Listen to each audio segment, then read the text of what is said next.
오늘은 모세 때문에 너무 슬퍼하지 말아요. 모세 때문에 너무 슬퍼하지 말아요 라는 제목으로 하나님 말씀 증거하도록 하겠습니다. 신명기는 한동안 사라졌던 책이었습니다. 그런데 요시야 왕 때 성전 수리하다가 발견된 성경입니다. 그래서 성경이 발견돼서 이걸 낭독하고 또 제사장들이 해석하고 그러는 사이에 큰 부흥이 일어났습니다. 요시야의 부흥이 신명기 부흥입니다. 마찬가지로 이 말씀을 통해서 요시야 시대 때 부흥이 일어났던 것과 마찬가지로 우리 삶 속에서도 이런 부흥이 일어나기를 원합니다. 신명기는 부흥의 책이에요. 이걸 읽으면은 이게 새로운 신세대기 주신 말씀이거든요. 다시금 일어서는 능력이 임하게 된다는 것입니다. 오늘 읽었던 파트는 모세와 여호수아의 리더십 인계 장면인데 두 가지를 봤으면 좋겠습니다. 첫 번째는 하나님이 나를 위해서 싸우는 이유가 뭐냐? 하나님 왜 나를 위해서 싸우시나? 첫 번째고, 두 번째 모세가 가나안에 들어가지 못한 이유가 무엇인가? 하여튼 이유 이 두 가지 이유를 한번 살펴보도록 하겠습니다. 첫 번째는 하나님께서 나를 위해서 왜 싸워주시는가? 나의 문제가 하나님의 문제이기 때문에 그렇습니다. 왜 그렇습니까? 우리가 하나님의 자녀이기 때문에 그렇다는 거예요. 오늘 21절과 22절 보십시오. 그때 내가 여호수아에게 명하여 이르기를 너희 하나님 여호와께서 이 두 왕에게 행하신 모든 일을 내가 목도하였거니와 내가 가는 모든 나라에도 여호와께서 이와 같이 행하시리니 너희는 그들을 두려워하지 말라. 너희 하나님 여호와 그가 너희를 위하여 싸우시리라 하였노라. 여기 두 왕은 누구냐면 바산 왕 옥, 헤스본 왕 시혼. 그래서 이스라엘 백성들이 최초로 승리했거든요. 그래서 이 모세오경 읽어보면 맨날 그 관용구 같이 나오는 게 있어요. 바산 왕 옥과 헤스본 왕 시온을 물리쳤던 것을 기억하라. 이게 굉장히 사기 충천하게 만들었거든요. 그래 초반에 이긴 게 되게 기억이 나잖아요. 그러니까 전투에서 이겼다라는 거예요. 이긴 거와 마찬가지로 이와 같이 계속된 싸움에서도 우리에게 이기게 하실 것이다.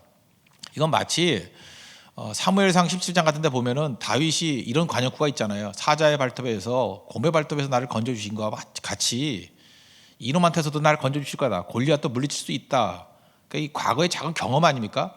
그런 식으로 출애굽에 있어서 중요한 경험이 이 바산왕 옥, 헤스본왕 시온을 물리친 사건이라는 거예요. 굉장히 중요한 거죠. 이와 같이 계속해서 승리할 것이다. 그러므로 두려워하지 말라. 너희 하나님 여호와께서 너희를 위하여 싸우실 것이다. 나를 위해서 싸우실 것이다. 그러니까 하나님은 나를 위해 싸우는 하나님이라는 것을 지금 모세가 계속 강조하고 있습니다. 지난번 요한복음 14장 말씀을 살필 때 얘기를 했죠. 천국은 누가 갑니까? 착한 일 한다고 가요? 나쁜 일 하면 못 가요? 아니죠. 천국은 하나님이 아버지인 사람이 가는 곳이에요. 그래서 요한복음 3장 16절이 중요하잖아요. 영접하는 자, 그 이름을 믿는 자들에게는 하나님의 자녀가 되는 권세를 주셨으니. 믿어야, 예수 믿어야 하나님의 자녀가 된다니까요. 여러분 나쁜 짓 하더라도 집에 가잖아요. 자녀니까. 감옥에 들어갔다가도 그 감옥에 나오면 집에 가잖아요. 이유가 뭐예요? 자녀니까. 그러니까 아버지 집에 가는 거거든요. 우리 집 가는 거예요. 우리 집. 그러니까 천국은 죽어서 결정되는 게 아니라 지금 결정되는 겁니다. 천국은 누가 가요? 하나님의 아버지인 사람 간다니까요. 그러니까 하나님의 아버지인 사람은 누구예요? 뭐 공덕을 쌓은 사람? 착한 일 많이 한 사람? 뭐 선행한 사람? 우리 공부 잘하고 선행 많이 하더라도 저희 자녀 아니면 우리 집 못 들어와요. 착하게 빠지지 말라고. 그죠? 물론 뭐 공부 잘하고 착하면 뭐 칭찬을 해주겠죠. 장학금은 줄 수 있겠죠. 그럼 우리 집에는 안 들어와요. 왜 들어와요? 걔를 자녀만 들어오는 거라고. 하나님의 자녀가 되는 권세, 이게 굉장히 중요한 건데 예수님 때문에 자녀가 된 거예요. 그래서 예수님을 영접하고 그 이름을 믿는 자들에게는 하나님의 자녀가 되는 권세를 주셨다. 제가 볼 때 이 비유보다 더 중요한 건 없습니다. 이게 중요한 포인트예요. 우리가 왜 예수를 믿어야 되는지, 믿음이 갖고 오는 결과가 무엇인지 이걸 보여주고 있다는 것입니다. 구약에서는 하나님의 자녀라는 표현보다는 하나님의 백성이라는 말씀을 더 많이 합니다. 하나님의 백성이 뭐예요? 내 자녀라는 거죠. 똑같은 얘기인데 거기서 백성이라는 말을 더 많이 써요. 하나님을 아버지라 부르잖아요. 하나님 백성이 되었습니다. 그래서 하나님 백성이 되었기 때문에 싸워 주신다는 거예요. 왜? 자녀의 문제는 아버지의 문제이기 때문에 그렇다는 것입니다. 저 이제 목사가 이렇게 성도들과 대화를 나누다 보면 특별히 그런 걸 많이 느끼는 것 같아요. 그 여자 성도들하고 이렇게 같이 있다 보면 여자 성도들이 좀 안정감을 느끼기 위해서 이렇게 쓸데없는 소리를 할 때가 있어요. 그 중에 하나가 뭐냐면 사모를 칭찬해 주는 거예요. 그러니까 그 자리는 없지만 그 목사 사모를 칭찬해 주면 뭔가 좀 안도감을 느끼는 것 같아. 도덕적인 안도감. 그래서 이렇게 없을 때도 과도하게 사모를 칭찬해 주는 경우가 있어요. 한 번은 며칠 전인데 이런 적이 있었어요. 목사님 그러더라고요. 왜 그러냐고. 네가 목사를 안 그러잖아 목사라고. 왜 그러냐고. 그랬더니 그 목사님 어머님이 기도를 많이 하셨는가 봐요. 그러더라고요. 그래서 뭐 뚱딴지같이 무슨 소리냐. 우리 어머니가 기도를 많이 했다니 뭐예요? 그랬더니 어머니가 얼마나 기도를 많이 했으면 저렇게 좋은 사모님을 얻었을까요? 그러더라고. 왜 박수를 쳐요? 예. 그래서 내가 그런 얘기 할 줄 알았어요. 그래서 내가 그랬죠. 아니죠. 아마 우리 장모님이 기도를 많이 했는가 보죠. 내가 이렇게 얘기를 했거든요. 예. 이런 거를 유머라 그럽니다. 위트라 그러고. 예. 어쨌든 간에 제가 그 얘기를 들어보면서 뭐 서로 그냥 서로 덕담하는 거죠. 그러다가 제가 느꼈던 게 그거예요. 결혼이라는 문제가 굉장히 큰 문제 아닙니까? 굉장히 큰 문제인데 그렇게 큰 문제임에도 불구하고 당사자가 기도 안 하는 경우 되게 많아요. 왜냐하면 결혼하기 전에는 결혼이 얼마나 중요한 문제를 스스로 모르는 것 같아. 그래서 그냥 고민만 하지 뭐 4월은 잔인해. 그래서 뭐 외로워만 하지 실제로는 기도 안 해요. 그죠? 그냥 전화되고 친구끼리 욕이나 하지 기도는 안 해. 그거 어떻게 할 수 있냐면 그 결혼 앞두고 있는 처녀 총각들이 새벽기도 잘 안 나와요. 그거 보면 기도 안 하잖아. 또 어떤 때는 자신만만한 사람이 있죠. 내가 마음을 안 먹어 그렇지 마음만 먹으면 언제든지 할 수 있다. 김대혁이 그런다면서 화 있을진저 이놈아 네가 저런 교만한 녀석이 다 있냐고. 그죠? 내가 간접적으로 들었어요. 그죠? 말도 안 되는 저런 소리를 하고 있는데 기도를 안 한다고 이래저래. 그래서 본인이 기도를 안 하는 경우는 꽤 있어요. 그런데 믿는 부모님 가운데 자녀를 위해서 기도 안 하는 부모를 거의 본 적이 없어요. 부모님은 다 기도해요. 왜? 결혼이 얼마나 중요한 문제를 알거든요. 아니까 그냥 기도하는 가운데 딴 건 모르지만 이게 나이 좀 차면요. 나이 차기 이전에도 어떤 때는 어렸을 때부터 자녀를 위해서 기도해요. 좋은 배우자 만나게 해 주십시오. 아름다운 가정을 이루게 해 주십시오. 저도 우리 두 자녀 위해서 항상 기도해요. 좋은 남자 만나게 해 주시고 좋은 가정 이루게 해 주십시오. 그게 부모의 마음이에요. 그죠? 하나님이 우리 아버지가 되었다는 게 뭐냐면 하나님도 우리를 위해서 그렇게 간구하는 마음이 있다고요. 그런 바라는 마음이 있다라는 것입니다. 그래서 부모가 된다는 거, 아버지가 된다는 건 뭐냐면 기회 되면 돕는다 그런 거 아니에요. 자녀의 문제가 곧 내 문제예요. 분리될 수가 없어요. 자녀의 싸움이 내 싸움이에요. 이건 분리될 수 없다고. 하나님 우리 아버지잖아요. 내 문제가 하나님 문제예요. 여러분 믿습니까? 그거 믿어야 돼요. 내 싸움이 하나님 싸움이에요. 이거는 하나님과 우리 관계가 아버지와 자녀라는 관계를 안다 그러면 이건 쉽게 납득할 수 있는 것입니다. 그래서 하나님이 우리 아버지이기 때문에 우리는 잠 잘 자요. 그 잠 잘 못 자는 사람 중에 그 이유가 뭐냐면 하나님이 아버지라는 게 잘 안 느껴져서 그래요. 저는 하나님이 나의 아버지인데 왜 잠을 못 자? 맡기고 자야지. 그죠? 다 해줄 건데. 그래서 시편 3편 5절 보니까 내가 누워 자고 깨었으니 누워 자고 깬 이유가 뭐예요? 뭐 사방에 뭐 둘러 진쳤는데 천만이 나를 진친다 할지라도 그럴 때거든요. 그러니까 뭐 다윗도 약간 과장법이죠. 어떻게 천만 명이 나를 둘러 진치겠어, 그죠? 그러니까 어마어마하게 많은 사람이 나를 둘러 진친다 할지라도 나는 걱정 안 한다는 거예요. 그래서 내가 누워 자고 깨었대. 왜? 여호와께 나를 붙드심이로다. 아버지가 나를 붙들어 주신대요. 잘 잔다는 거예요. 그 마음 아시겠습니까? 왜 하나님 우리 위해서 싸워 주십니까? 아버지시니까. 오늘도 여러분들 그 신분 흔들리지 마십시오. 그러면서 내 삶이 거룩합니다. 거룩이 구별되었다 그랬죠. 내 삶이 거룩한 이유가 뭐예요? 내 삶이 하나님이 일하시는 자리이기 때문에 그래요. 내가 부족하고 죄 많고 연약하지만 부족한 자녀지만 하나님이 나의 삶의 자리에서 일하고 계세요. 자녀이기 때문에. 그래서 내 삶이 거룩한 것입니다. 내 삶은 하나님의 섭리와 인도하심이 있는 그런 자리예요. 그 하나님 믿고 의지하십시오. 하나님이 우리 아버지라는 걸 믿고 내 싸움 싸워주신다는 거예요. 내 문제 하나님 문제같이 해결해 주신다는 것입니다. 그 하나님을 믿고 의지하는 믿음의 종 되기를 바랍니다. 그럼 다시 묻겠습니다. 왜 하나님이 나의 싸움을 싸우시죠? 아버지니까. 됐죠? 왜 하나님이 내 문제에 간섭하시죠? 아버지니까. 왜 날 도와주시죠? 아버지니까. 뭐라고 질문하든 간에 그거 잊지 마십시오. 우린 자녀입니다. 자녀됨을 잃지 않는 우리 믿음의 종 되기를 바랍니다. 두 번째 질문입니다. 모세가 가나안에 들어가지 못한 이유가 뭔가? 이거에 대해서 되게 아쉬워하는 것 같아요. 23절 24절 보십시오. 그때 내가 여호와께 간구하기를 주 여호와여 주께서 주의 크심과 주의 권능을 주의 종에게 나타내시기를 시작하였사오니 천지간에 무슨 신이 능히 주의 행하신 일 곧 주의 큰 능력으로 행하신 일같이 행할 수 있으리까.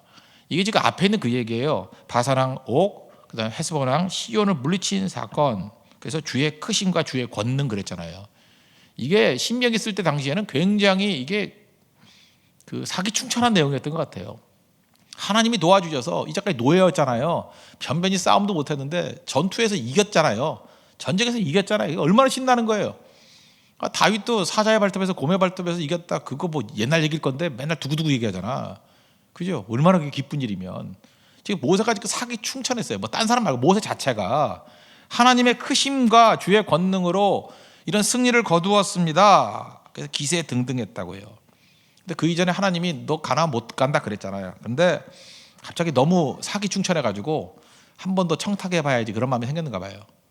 그럴 수 있잖아요, 그죠? 한 번 더 얘기해봐야지, 그죠? 하나님 못 간다고 했지만 가면 안 돼요. 그랬다고요. 그럴 수 있죠. 예, 그게 그 다음 본문이에요. 25절, 26절, 27절 세 절 보겠습니다. 구하옵나니 사기 충천해서 의욕이 넘쳐서 나로 건너가게 하사. 또 이것도 약간 좀 삐딱하게 물어요. 요단 저편에 있는 아름다운 땅, 아름다운 산과 레바논을 보게 하옵소서. 가게 해달라 그러면 뭐 되겠는데 보게 해달래. 그러니까 하나님도 참 요거에 그래서 그냥 봐라 그러잖아요. 27절 보세요. 너는 비스간산 꼭대기 올라가서 눈을 들어 동서남북을 봐라. 그죠? 하나님도 이런 거 보면 참 유머 감각이 뛰어나신 분이에요. 그죠? 보게 하옵소서. 자기 가게 해달라는데 이제 좀 미안하니까 그냥 보게 하옵소서. 그러니까 산에 올라가서 봐. 내 눈으로 그 땅을 봐. 그러나 내가 이 요단을 건너지 못할 거다. 이렇게 말씀하셨다는 거예요. 그러니까 뭐예요? 그 26절 보니까 그만해도 족하니 이 일로 다시 내게 말하지 말라. 시끄러 임마 이 얘기죠. 나로 건너가서 보게 하겠소서. 안 되죠, 안 돼. 이거에 대해서 여러분들 모세가 40년 동안 이스라엘 백성들이 이끌었는데 왜 모세가 가나안 땅에 못 들어갔을까? 여러분들 모세에 대해서 생각 안 해봤습니까? 좀 안타깝지 않아요? 그런 생각들 하잖아요. 안타깝다. 야 40년 동안 진짜 죽을 고생하고 난 다음에 왜 가나안은 못 들어가냐? 고생했는데. 근데 못 들어가는 이유가 민수기 20장에 나오죠. 그건 유명해서 알죠. 그거는 찾아봅시다 한번. 이거 중요한 구절이거든요. 민수기 20장 10절부터 12절. 민수기 20장 10절부터 12절.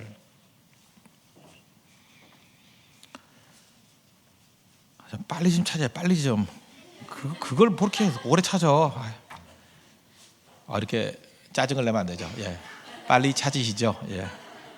민수기 20장 10절부터 12절까지 그냥 한꺼번에 읽읍시다. 시작. 모세와 아론이 총회를 그 반석 앞에 모으고 모세가 그들에게 이르되 패역한 너희여 들으라. 우리가 너희를 위하여 이 반석에서 물을 내려 하고 그 손을 들어 그 지팡이로 반석을 2번 치매 물이 많이 솟아나오므로 회중과 그들의 짐승이 마시니라. 여호와께서 모세와 아론에게 이르시되 너희가 나를 믿지 아니하고 이스라엘 자손의 목전에 나의 거룩함을 나타내지 아니한 거로 너희는 이 총회를 내가 그들에게 준 땅으로 인도하여 드리지 못하리라 하시니라. 내가 조금 전에 일부러 짜증을 냈어요. 진짜예요. 그러니까 똑같이 이렇게 백성들이 이끌어가는데 모세가 이렇게 짜증을 냈다는 거예요. 막 분노했다는 거예요. 그죠? 이 짜증스럽게 이 자식들이 이게 자꾸만 물 달라 그런다고. 그죠? 감사를 모르고. 그럴 수 있죠. 지도자로서. 그런 분위기 때문에 안 됐다. 뭐 이런 견해가 하나 있고. 또 하나는 뭐냐면 하나님께서 반석을 명하여 물 내라 그랬는데 지팡이를 쳤다는 거예요. 2번. 그러니까 이건 마치 자기가 자기 권능으로 한 것 같이 멋지게 하려 그런다. 그게 모든 주석들에 나와 있는 얘기예요. 조금 되게 그런 식으로 해석을 해. 근데 그런 식으로 해석하면 여러분들 속이 시원해요? 저는 시원하지 않던데 그거 갖고 좀 그런데 충분히 설명이 안 되고 뭐래서 제가 못 돼서 그런지 모르겠지만 저는 이해가 잘 안 되고 납득이 잘 안 돼. 납득이 잘 안 돼. 만약에 그 정도라 그러면 하나님은 꼬투리 잡는 하나님 아니에요? 안 그래요? 40년 동안 잘했는데 그거 하나 못했다고 가나안에 안 들여보내? 그럼 하나님이 정말 인색한 분이죠. 그리고 또 괴팍한 분이죠. 그거 하나 못했다고 너 안 돼! 뭐 이러고. 무자비한 하나님. 변덕이 죽을 듯하는 하나님. 우리가 믿는 하나님이 그럴까요? 나는 그렇게 무리스럽게 해석하는 거는 항상 문제가 있다고 생각을 합니다. 그건 아닐 거라고요. 그런 한 가지 사안 때문에 뭐 잘못해서 못 갔다. 이거 굉장히 율법적인 접근 아니에요? 그렇게 생각 안 하세요? 하도 오랫동안 들어서 선입견과 편견에 사로잡혀가지고 대답도 안 하고 계시는데 저도 그래요. 근데 이걸 곰곰이 한번 생각을 해보자고. 하나님은 그런 하나님이라기보다는 좀 큰 시각으로 보면 좀 다르지 않을까. 오늘 포인트가 그거예요. 다르지 않을까. 여기 보니까 너희가 나를 믿지 아니하고 그랬죠. 믿지 않아서 그랬다. 믿지 않아서. 여기서 우리가 로마서적인 시각으로 한번 이걸 보자고. 신약의 빛으로 한번 이걸 보자고요. 가나안 땅은 행위로 가는 땅이 아니고 은혜로 가는 땅이라고요. 은혜에 필요한 게 뭐예요? 믿음. 그러니까 이건 제가 볼 때 하나님께서 그 신약적인 메시지를 주기 위한 어떤 그 상징적인 모습인 것 같아요. 가나안 땅은 믿음으로 가는 땅이라는 거예요. 믿음으로, 은혜로 가는 땅이다. 다시 말해서 가나안은 율법이 지배하는 땅이 아니라 은혜가 지배하는 땅이다. 가나안은 율법으로 들어가는 곳이 아니고 믿음으로 들어가는 땅이다. 그러니까 그렇게 해석한다 그러면 모세가 성질이 나빠가지고 못 들어간 것도 아니고 하나님 영광을 가로챘기 때문에 가나안 땅에 못 들어간 것도 아니죠. 모세의 삶 자체가 뭐예요? 율법 시대 아니에요. 이제 모세라는 율법을 가지고는 이건 준비 역할이고, 그러니까 몽학 선생이죠. 몽학 선생, 초등학교 선생, 초등 선생. 갈라디아서 표현하면 몽학 선생이니까 여기서 모세 역할은 끝난 거예요. 가나안 땅은 믿음으로 들어가는 땅이라는 거예요. 믿음으로. 율법은 뭡니까? 행함과 순종하면 상 받는 거죠. 근데 가나안은 그렇게 해서 가는 게 아니라는 거예요. 너희들이 다 수고했기 때문에 가나안 땅을 얻는 거, 그게 아니고 은혜로 가는 거예요. 은혜가 바로 뭐예요? 신명기에서 옛날 백성 다 죽여버리고 새로운 은혜의 백성을 만들었죠. 하나님의 자녀를 만든 거 아니에요. 신분으로 들어가는 땅이에요. 신분으로. 가나안 땅에 들어갔던 새로운 세대들이 무슨 공적을 쌓은 게 뭐 있어요? 신분이죠. 하나님의 자녀됨의 신분. 자녀들이에요. 그들이 들어가는 땅이다. 이 출애굽 전체가 하나의 그 메시지 아니겠습니까? 그거죠. 그렇다 그러면 저와 여러분들이 모세가 가나안에 들어가지 못한 것을 너무 안타까워할 필요가 없다는 것입니다. 모세는 거기까지예요. 거기까지. 이게 우리에게 주는 메시지가 있는데 그게 바로 뭐냐면 우리는요, 순종하고 충성하면 거기에 대한 기대를 해요. 그렇게 믿음으로 구원받는다 그러고 그렇게 은혜가 중요하다 그러면서 실제로 우리의 삶을 보면 성과주의, 결과주의 이런 거에 매달려 있을 때가 되게 많아요. 우리가 지금 모세를 안타까워하는 이유가 뭐예요? 40년 동안 고생했는데, 그거 아니에요? 고생했는데 들어가야지. 그럼 그 자체가 율법주의 아니에요? 고생하면 다 들어가야 돼요? 고생하면 뭐 얻어야 돼요? 그러니까 우리는 믿음으로 그러지만 하여튼 우리 질긴 이 율법의 뿌리가 있어요. 질긴 이 공로주의가 있다고. 모세같이 공로가 많은데 들어가야지 뭐 이런 거예요. 예를 들어서 우리가 기도합니다. 기도할 때 낙심하는 이유 중에 뭐냐, 낙심의 뿌리에도 공로주의가 있어요. 공로주의, 율법주의가 있다고. 기도를 열심히 해요.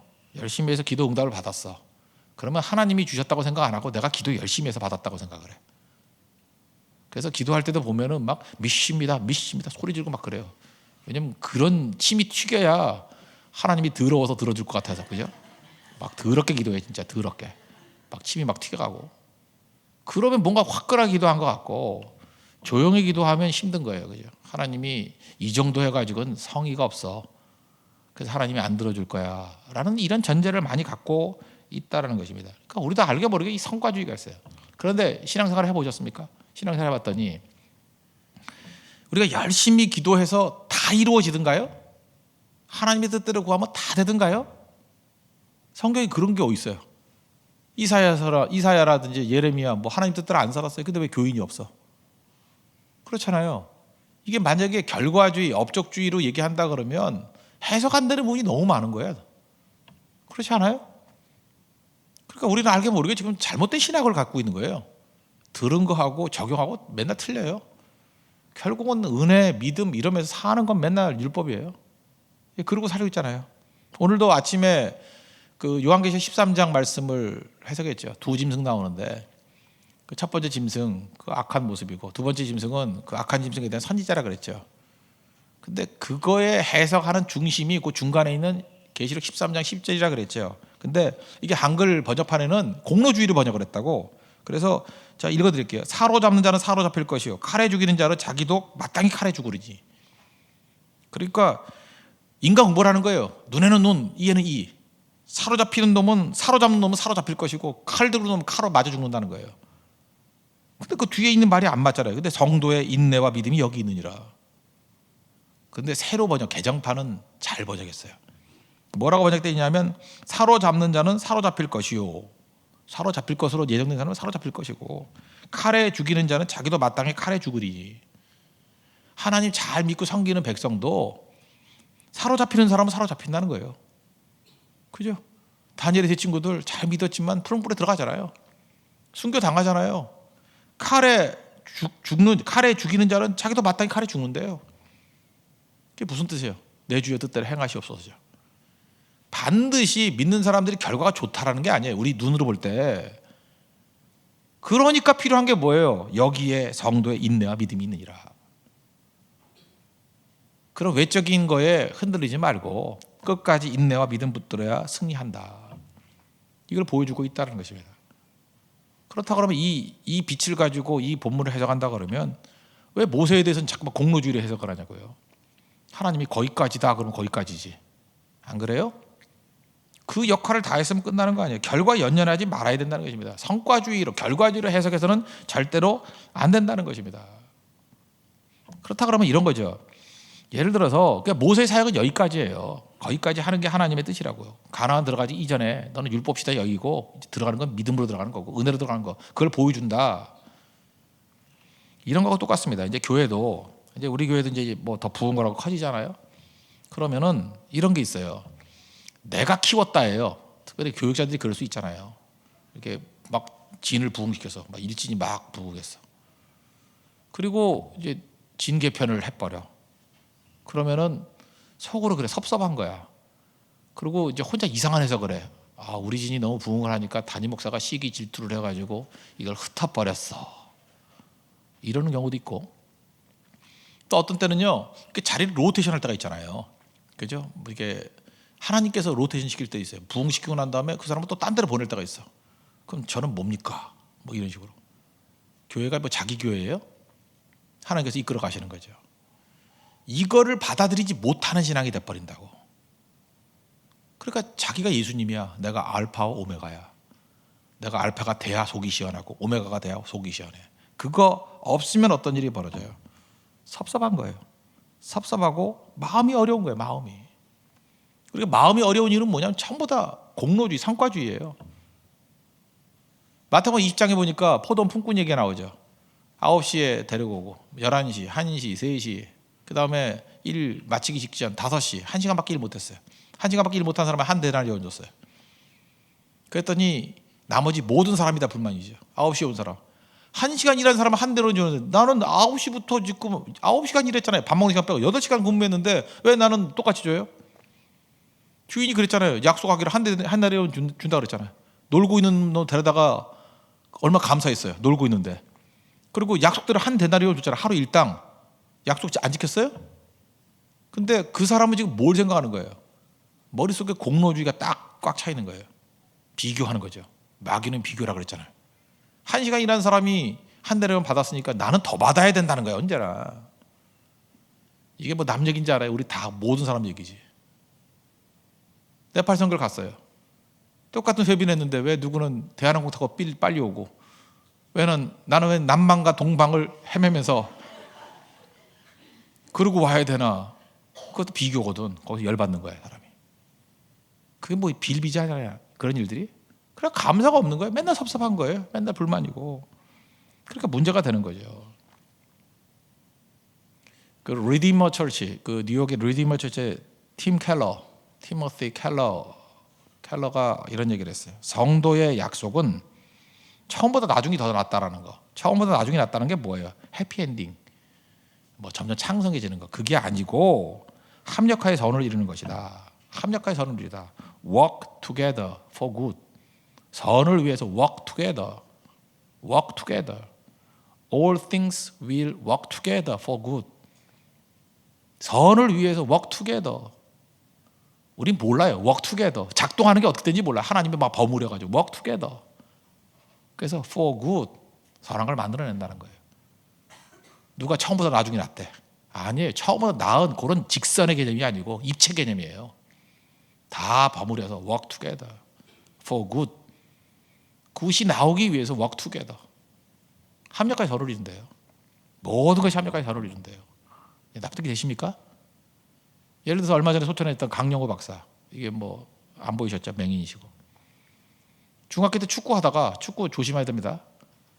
그 축구할 때 이렇게 벽 만들 때 남자들이 이게 아랫도리만 가리는데 눈도 좀 잘 가려야 돼요. 축구공에 맞아가지고 눈 실명했어요. 축구 정통 맞아가지고. 그래서 축구공도 그 우습게 만듭니다. 그래서 실명했어요. 아버지 돌아가시고 어머니 돌아가시고 고아였어요. 동생들 키워야 되는데. 그러니까 이런 뭐 어려움이 어디 있습니까? 그죠? 부모님 돌아가시고 자기가 형과 오빠로서 다 양육해야 되는데 중학교 때 실명했어요. 그래서 하나님 앞에 간절히 기도했대잖아요. 하나님, 내 눈 뜨게 해주세요. 눈만 떠지면 내가 무슨 일을 하겠습니다. 눈 뜨게 해주세요. 눈 뜨게 해주세요. 하나님이 그 기도에 대해서 예스에 노예요. No. 이제 그만. 그랬다. 이제 그만. 그때 그분이 이렇게 얘기합니다. 마지막에. 만약에 하나님께서 나에게 그때 기도의 응답, 예스를 해주셨으면 나는 소년 가장이 되었을 것이다. 소년 가장도 훌륭하죠. 근데 하나님이 노함으로 말미암아 응답되지 않는 기도로 말미암아 나는 위대한 삶을 살게 됐다. 이게 메시지예요. 그거를 극복하면서 내가 볼 때 한국인 가운데 가장 유명한 사람 가운데 한 사람이 된 거예요. 위대한 인생 사는 인생이 됐잖아요. 이게 바로 뭐예요? Work together for good. All things will work together for good. 선을 위해서 work together. 하나님이 하신 일이에요. 이건 직선적인 더 나은 삶이 아니에요. Work together for good. 그러므로 우리 인생에 대해서요, 하나님 빼놓고 딴 사람이 왈가왈가 하는 거 허락하지 마십시오. 지가 뭔데 떠들어? 지가 뭔데 해석을 해? 하나님만이 내 인생을 해석할 수 있어요. 알아요? 지가 뭔데 내 인생이 왈가왈가해? 지가 뭔데 왜 시집 안 가냐 그러고 입 닥쳐 그래, 입 닥쳐. 하나님이 그렇게 말하면 모르겠지만 왜 네가 떠들어? 네가 알지도 못하는 것들이. 하나님의 자녀예요. 우리 모세에 대해서 왈가왈가 할 거 없어요. 하나님께서 모세는 거기까지 해요. 그럼 그 사명 다 하고 하나님이 거기까지 사용했으면 그게 위대한 거죠. 하나님의 사역의 일부분으로 사용했으니까. 그렇지 않으면 맨날 섭섭과 맨날 원망, 좌절 이런 거밖에 있을 수 없다는 것입니다. 이게 우리 중요한 거예요. 이걸 깨닫고 난 다음에 이제 다음 대학에 넘겨주죠. 28절. 너는 여호수아에게 명하고 그를 담대케 하며 그를 강경케 하라. 그는 이 백성을 거느리고 건너와서 내가 볼 땅을 그들로 기업을 얻게 하리라 하셨느니라. 이걸 하니까 모세가 여호수아를 격려할 수 있죠. 나 말고 다른 사람을 통해서 일이 이루어진 것을 기뻐할 수 있죠. 그죠? 기뻐할 수 있죠. 담대하고 강경케 하라. 그가 이끌 것이다. 내가 다 봐야 돼요? 아니죠. 우리가 기뻐할 수 있는 건 두 가지라 그랬죠. 나 말고 다른 사람을 통해서 이루어지는 것을 기뻐해야지 진짜 기쁨이고, 내가 씨를 뿌린 것을 다른 사람이 거두는 걸 기뻐해야죠. 딱 모세 얘기예요. 여호수아를 통해서 가나안 땅 정복하는 것을 기뻐하는 거고, 내가 씨는 뿌렸지만 여호수아가 거두는 것을 기뻐할 수 있을 때 그게 모세의 기쁨이에요. 모세의 믿음, 이게 굉장히 중요한 거라고요. 모세는 거기까지예요. 우리 인생 안 그럴 것 같아요? 여러분이 하나님이에요? 알파 오메가가 되게? 아니에요. 오메가 시계는 찰 수 있지만 오메가가 될 수는 없어요, 여러분. 그죠? 여러분이 아무리 알파 문구를 사용하고 오메가 시계를 찬다 할지라도 여러분 알파 오메가가 아니에요. 그러다 끝나는 인생이지. 잊지 말라고요. 우린 그 과정의 일부분일 뿐이라고요. 우리나라 최초의 선교사 1885년에 순교했던 1876년인가요? 85년인가? 76년 제너레이션으로 85년이래. 예. 그 토마스 웨일즈 출신의 토마스 선교사가 왔는데 옥스퍼드 졸업하고 결혼하고 원래 중국 선교사로 왔어요. 근데 상해에서 아름다운 아내가 죽었어요. 그래서 상해에서 마음이 상했어요. 진짜라니까. 상해에서 마음이 너무 상해가지고 나 선교사 안 해 그랬어요. 안 해서 그 세관 통역관으로 취직했어요. 사역 안 한다고 때려치고. 그러다가 조선 사람 가운데 몇 사람이 조선에도 선교사 보내주세요. 그 얘기를 듣고 다시 불이 붙었어요. 그래서 여러분들도 누구한테 이렇게 뭐 좀 선교사 보내줘 이런 말 꼭 해야 돼요. 그게 그 말이 누구를 불을 붙일 수 있어. 뭐 여러분도 예를 들어서 말레이시아 선교 갔으면 참 좋겠어요. 이렇게 불을 붙여줘야 돼. 그죠? 너 아무리 봐도 잠깐 말 나가는 거 보니까 말레이시아 선교 가야 될 것 같아. 이렇게 잠깐 불을 붙여줘야 돼요. 그 얘기 듣고 미국 상선, 미국 영국 사람인데 웨일즈 사람인데 제너럴 셔머로를 타고 왔어요. 성경책 몇 권 들고. 근데 대동강에 왔다가 물이 빠져가지고 배가 이렇게 좌초화됐네요.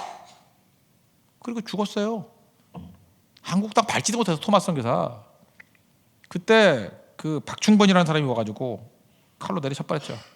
이 박충권도 나중에 그 예수 잘 믿는 장로가 돼버렸어요. 박충권.